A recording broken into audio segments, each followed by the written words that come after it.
today class discuss about parallel computer. Okay, what is parallel processing? So parallel processing means execute multiple tasks at the same time for the purpose of increasing the computational speed. So that is parallel processing. So in parallel processing, okay, what is Flint's classification? So in Flint's classification introduced by the Flint's author, okay, that classification is called Flint's classification. So Flint's classification based on multiplicity of instruction stream and data stream. So what is instruction stream? So instruction stream is a sequence of instructions read from memory. Okay, what is data stream? So data stream means okay operations performed on data stored in the processor. So simplification categorized into four: SISD, SIMD, MISD, MIMD. So SISD means single instruction stream, single data stream. So in single instruction stream, single data stream, okay, having one control unit, one processor unit, one memory unit. So all the activities are controlled by the single control unit. So single instruction executed by the processor under the control of single control unit, that is SISD. Okay, SISD example for SISD is uniprocessor. So uniprocessor having only one processor, processor execute single instruction with single data, that is SISD. Coming to SIMD. So SIMD stands for single instruction stream, multiple data stream. So in the SIMD, a single processor, multiple memory modules. So processor execute multiple instructions. Okay, single instruction with multiple data items. Processor execute single instruction with multiple data items. So example for SIMD is vector processing or array processor. So array processor, okay, vector processing execute a single instruction with multiple data items, that is SIMD. And coming to MISD, so MISD stands for multiple instruction stream, okay, multiple instruction stream, single data stream. Okay, MISD organization, a single instruction processor execute multiple instructions with a single data, that is MISD. So this is a theoretical part, there is no practical implementation. And next one, MIMD, multiple instruction stream, multiple data stream. Okay, multiple data stream. In that organization, okay, in the processor execute multiple instructions with multiple data values, that is MIMD. Okay, these are the four classification of Flint's. Okay, this classification introduced by the Flint's author. Can come into a MISD computer system. So in MISD computer system, it consists of multiple instructions and single data stream. So in multiple instructions, the processor execute multiple instructions with the single data. Okay, single data. Okay, we are using multiple memory modules and the multiple control units. The processor execute instructions, multiple instructions with the single data. So what are the characteristics of MISD? There is no computer at present that can be classified as MISD, multiple instruction and single data stream. There is no practical implementation in the present. SIMD computer system. So in SIMD computer system, in this classification, single instruction, multiple data stream. So processor execute a single instruction with the multiple data. So in this diagram, in the single memory, single control unit and multiple processors, the processors execute instructions with a single data item. That the characteristics of SIMD is a single controller execute one instruction at a time. So processor execute multiple instructions at a time with the data. Next one, MIMD computer system. So MIMD stands for multiple instruction stream, multiple data stream. So in this classification, processors, the multiple processors execute multiple instructions with multiple data values. Okay, each processor have its own local memory. So all the processors and the shared memory are interconnected by using interconnection network. So interconnection network, okay, communicate multiple units communicate with each other by sending and receiving the messages in the form of request and response. So what are the characteristics of MAMD computer system? The multiple processing units and execution of multiple instructions and multiple data. So there are two types of MAMD computer system: shared memory multiprocessor, message passing multi-computers. Shared memory multiprocessor. And first one, shared memory multiprocessor. In shared memory multiprocessor, the common memory can be shared among multiple processors. All the processors can share common memory through interconnection network.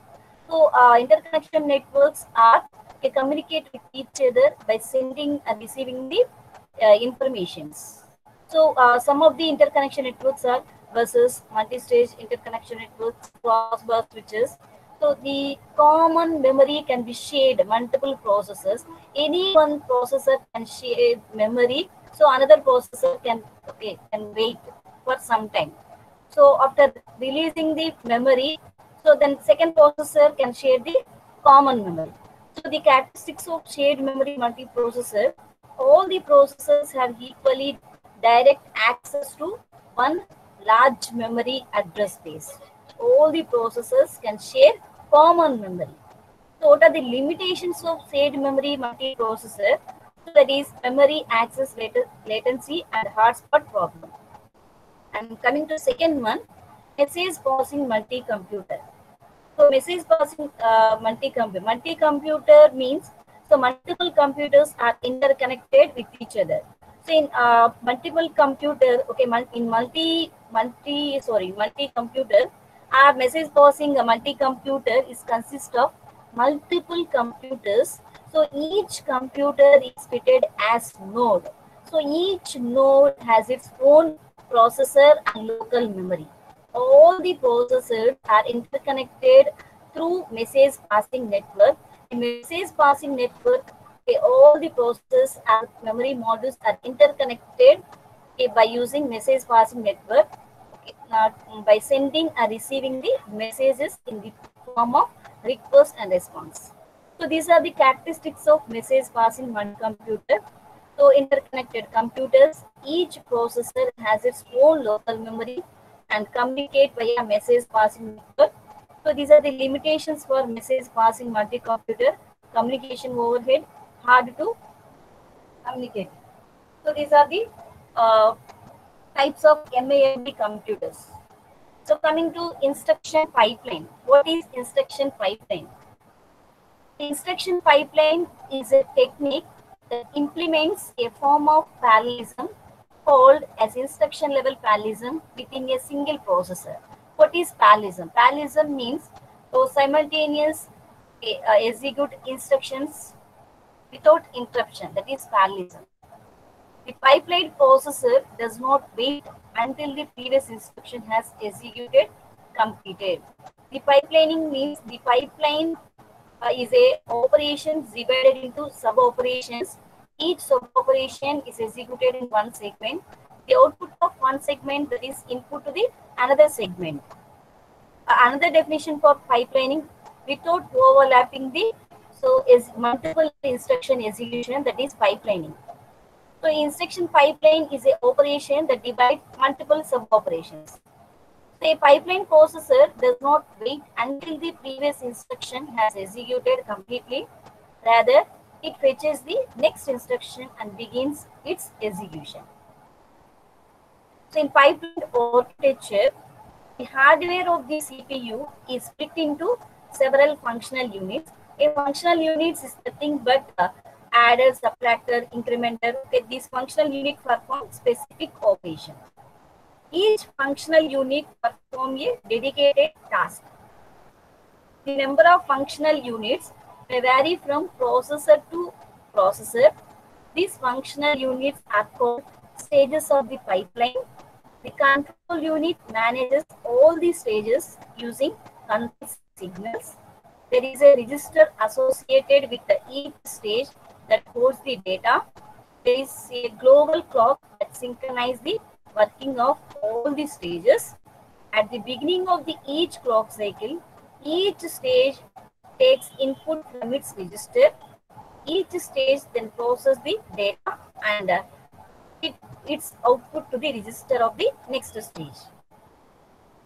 In pipelining, decomposing the sequential process into sub-operation, each sub-operation being executed in dedicated segment that operates simultaneously with other segments. That is pipelining. So example for pipelining, suppose we want to perform combined multiply and add operations with the stream of numbers. So ai into bi plus ci for I equal to 1, 2, 3 and so on 7. Each sub-operation is to be implemented in a segment within a pipeline. Each segment has 1 or 2 registers and a combinational circuit. So combinational circuit is nothing but multiplier adder. So R1 through R5 are registers that receive new data with every clock cycle. The multiplier and adder or combinational circuits, the sub-operations performed in each segment of pipeline. Okay, AI is transferred into R1, BI is transferred to R2. That is input AI and BI get transferred into registers R1 and R2 in segment 1. Input AI and BI is transferred into register R1. Okay, the 5 registers are loaded with new data at every clock cycle, the effect of each clock cycle. So in segment 2, multiply the R1 and R2 and result is stored into register R3. The multiplier performs the multiplication.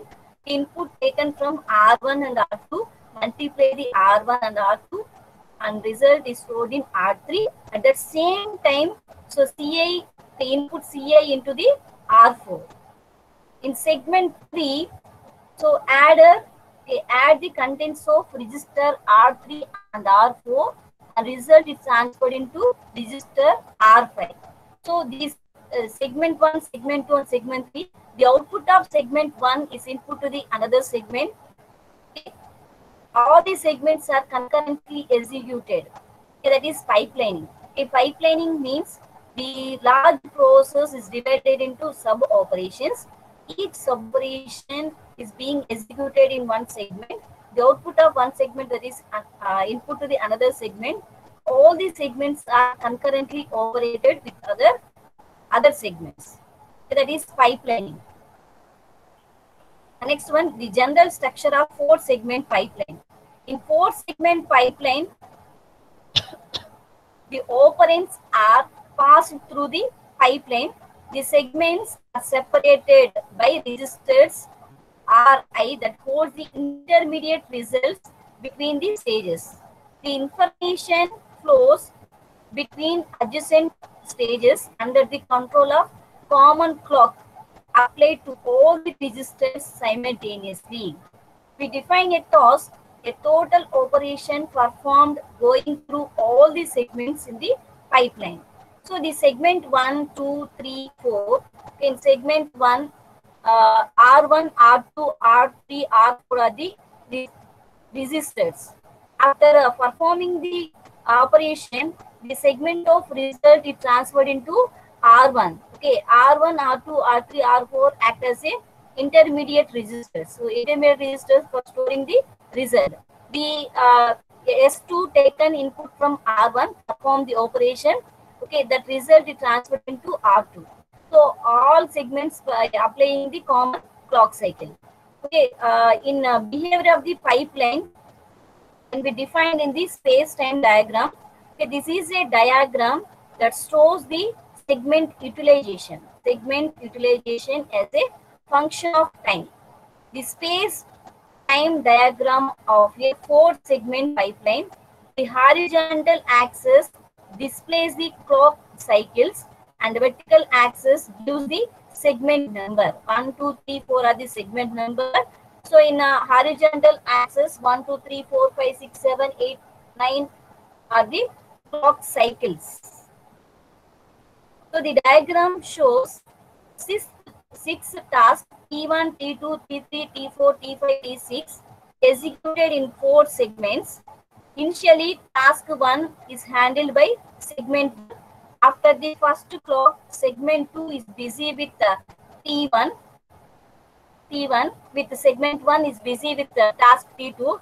Continuingly in this manner, first task T1 is completed after the 4th clock cycle. From then, the pipe completes a task every clock cycle. So no matter how many segments are there in the system, once pipeline is full, it takes only 1 clock period to obtain an output. Okay, this is the space diagram. And next one, okay, types of the instruction pipeline. First one, arithmetic pipeline.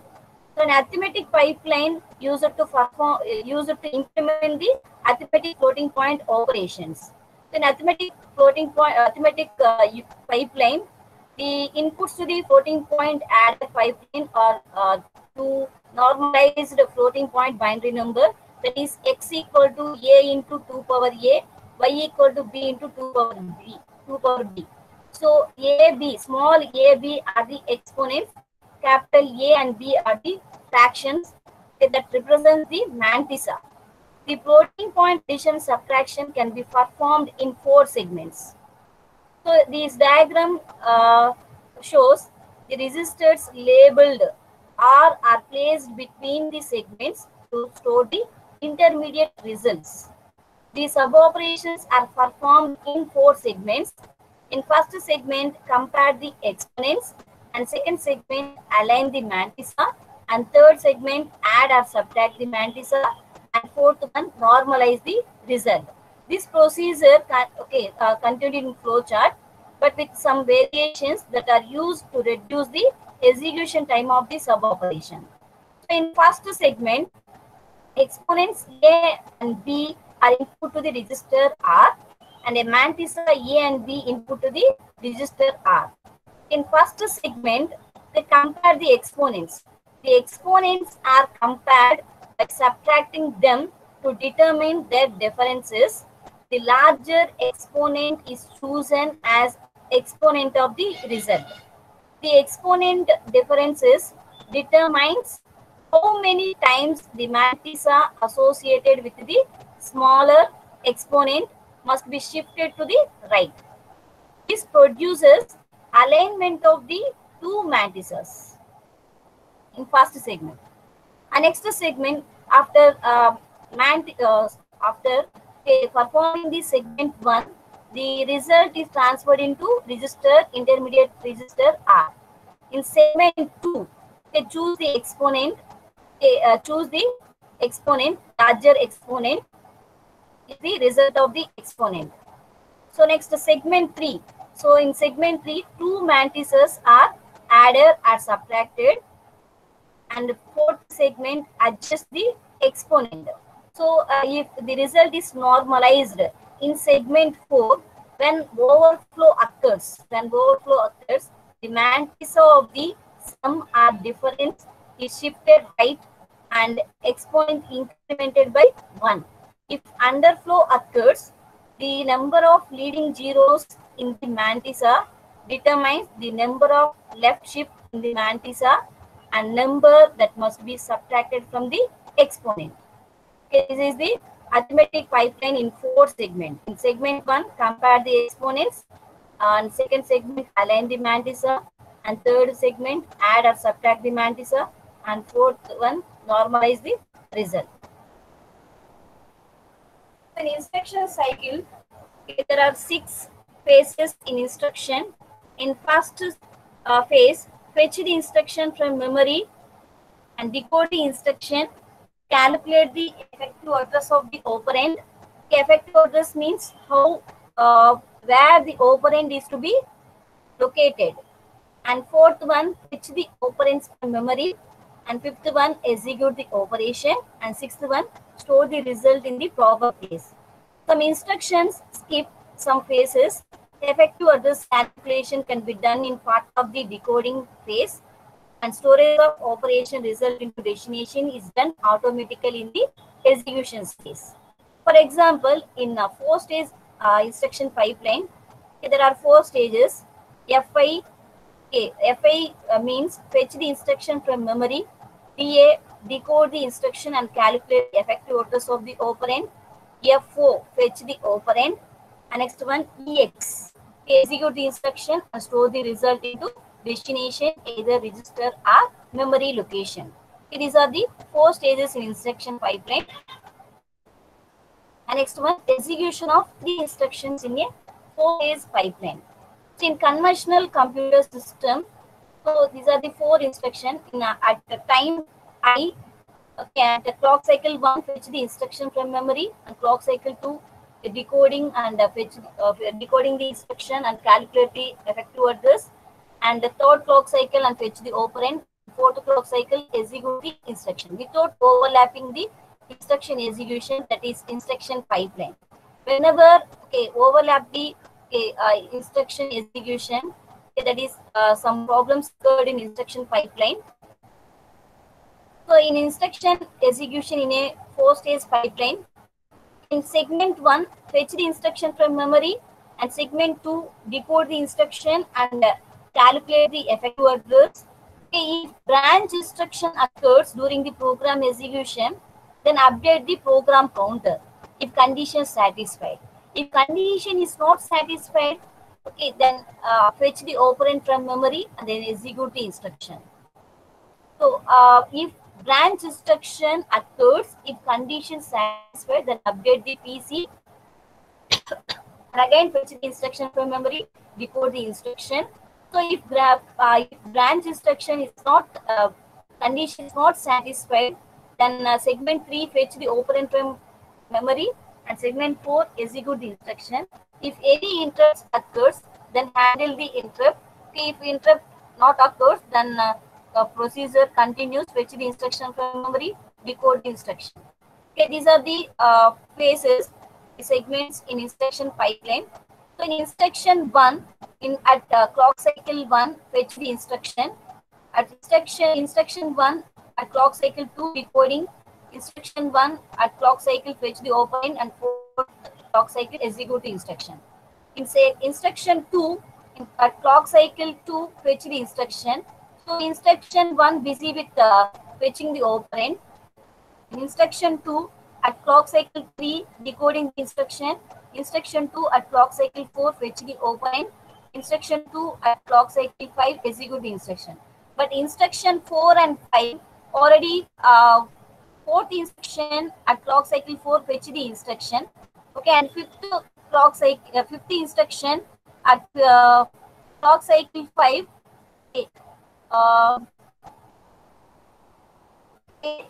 In this timing diagram, and some problems had occurred. So if any instructions, if two instructions access the same resource at the same time, so then problems occur. How to resolve these problems? So in clock cycle 4, in instruction 4, fetch the instruction, but branch instruction occurred. In branch instruction occurs, then program counter loads the new address, that is branch target. Then waiting for some time, so we are using some empty clock cycles. Some of the problems in pipeline execution. So there are 3 hazards in pipeline execution: structural hazards, data hazards, control hazards. So structural hazards, also known as resource conflicts.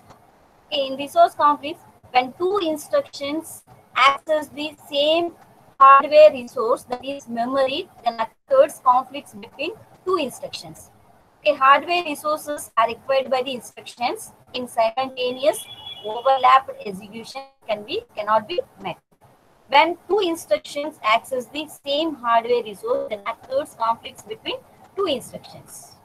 And next one, data hazards, okay, also known as data dependency conflicts. Data conflicts, okay. If, for example, when two instructions I1 and I2, okay, the first instruction data depends on second instruction I2, but data is not yet available. Okay, then occur conflicts between two instructions I1 and I2. So in data hazards, for example, R1 equal to B plus C. Okay, R1 plus C.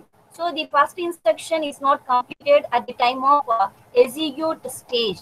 So after completion of execute stage, result is available in R1, but data is not yet available at the time of fetch operand. So then occur conflicts between two instructions, that is called data hazards.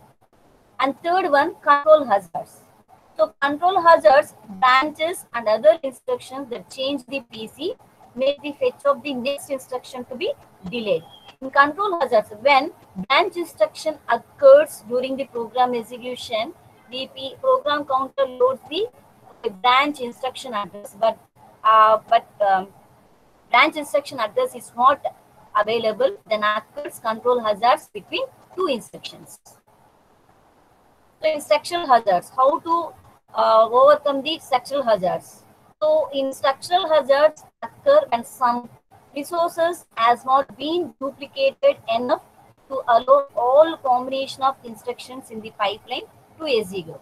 With one memory, for example, with one memory port data, instruction fetch cannot be initiated in the same clock cycle. So hazard mean, so two instructions accessing the same clock cycle. Two instructions accessing the data are so at the same clock cycle. So that is called hazard or stall. So instruction 1, instruction I. So instruction I executed in 4 segments and instruction I plus 1 executed in 4 segments. But I plus 2, okay, at clock cycle 3, instruction 1 fetch the operand. I plus 1 instruction decoding and calculate the effective address. I plus 2, okay, I plus 2 and stall. Why? Because already instruction I fetch the operand from memory. Okay, and instruction I using the memory. So I plus 2, we can place the star. Why? Because so then this time occurring the structural hazards to postpone the next clock cycle. So the pipeline is stalled for a structural hazard.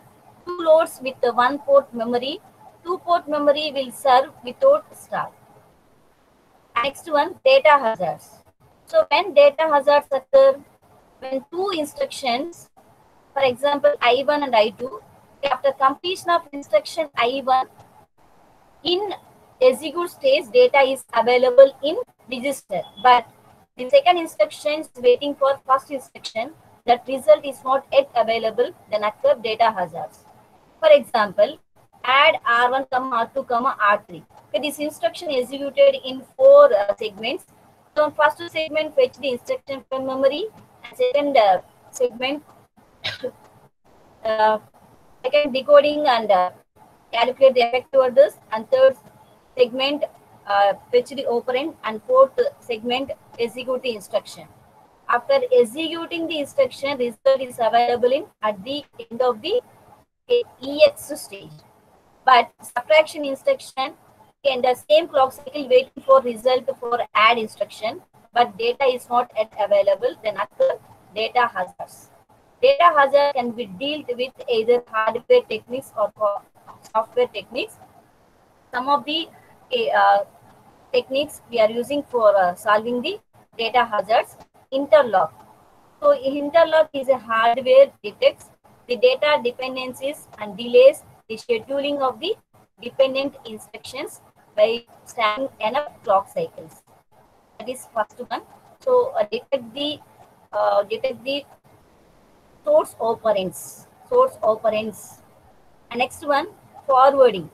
Forwarding means bypassing or short circuiting. It is accomplished by a data path that routes a value from a source to a user. bypassing a designated register. This allows the value to be produced to be used at an earlier stage in the pipeline that would otherwise be possible. And next one, software technique by postponing the next clock cycle in the instruction pipeline. Okay, these are the resolution for solving the data hazards. So, in first one, hardware interlock. Hardware interlock is a circuit that detects instructions whose source operands are destinations of instructions further up in the pipeline. Detection of this situation causes instructions whose source operand is not available to be delayed by enough clock cycles to resolve the conflict. This approach maintains the program sequence by using the hardware to insert the required delays. And second one, operand forwarding. Okay, this technique uses special hardware to detect a conflict and then avoid it by routing the data through special path between pipeline segments. For example, instead of transferring ALU result into destination register, the hardware checks destination open. If it is needed as a source, in the next instruction, it passes result directly to the ALU by passing the register file. This method requires additional hardware path through multiplexer as well as circuit that detects the conflict. And third one, delayed load. The procedure for resolving the data hazards, okay, to delay the loading of conflict data by inserting the no operation instruction. Okay, these are the three techniques for resolving the data hazards. Okay, this is forwarding hardware. In forwarding hardware, okay, we are using a special path bypassing the register file. So instead of transferring the ALU result into destination register, the hardware checks the destination operand, and if it is needed as source in the next instruction, it passes result directly into the ALU input by passing the register file. Okay, this is the additional path through multiplexer as well as circuit that detects the conflict. And next one, control hazards.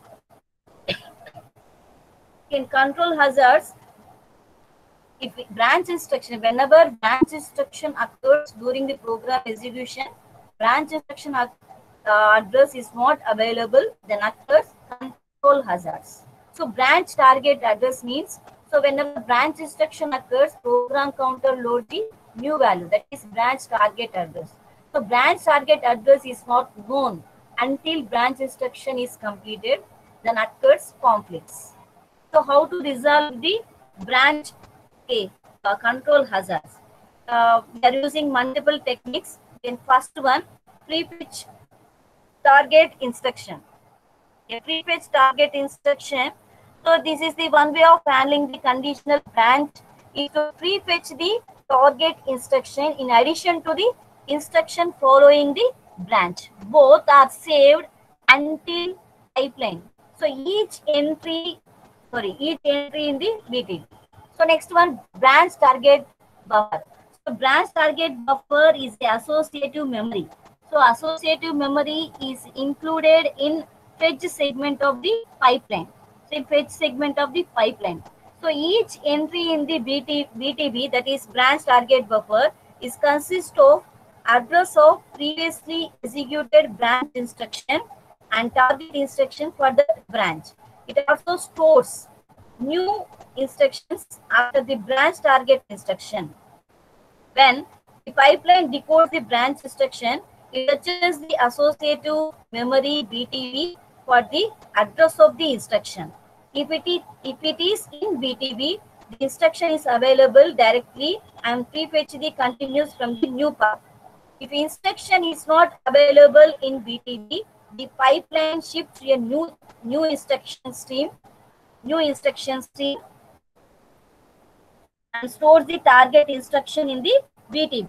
The advantages of this scheme, that branch instruction that have occurred previously are readily available in the pipeline without interruption. And third one, loop buffer. The variation of the branch target buffer is the loop buffer. This is a small, very small high-speed register file maintained by the instruction fetch segment of the pipeline. When a program loop is dedicated in the program, it is stored in the loop buffer in its entirely, including all branches. The program loop can be executed directly without having to access memory until the loop mode is removed by the final branching out. And next one, branch prediction. And fourth one, branch prediction. So another procedure that some computers use, branch prediction. A pipeline with branch prediction uses some additional logic to guess the outcome of combinational or conditional branch instruction before it is executed. The pipeline that then begins prefetching the instruction stream from the predicted path. A correct prediction eliminates the wasted time caused by the branch penalties. And fourth one, delayed branch. So delayed branch.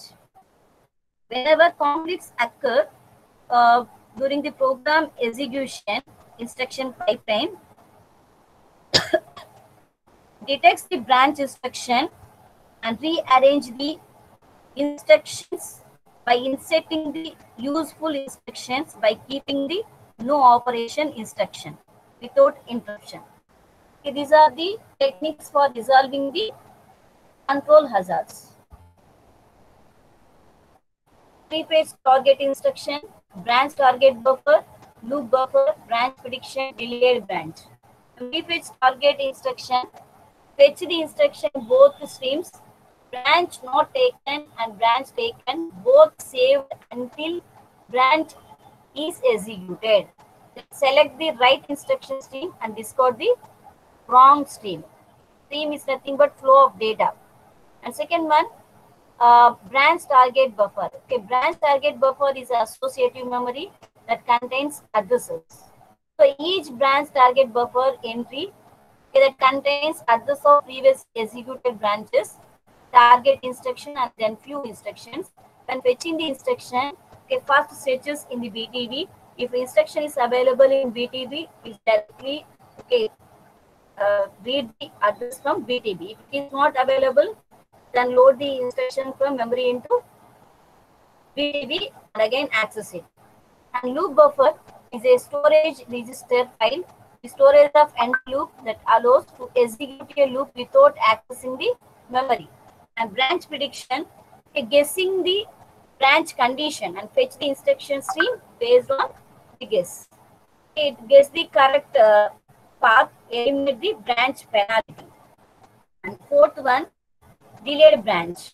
The compiler detects the branch and rearranges the instruction sequence by putting the no operation instruction. When a branch instruction is not available, by inserting the no operation instruction and then postpone to the next clock cycle. These are the techniques for resolving the control hazards.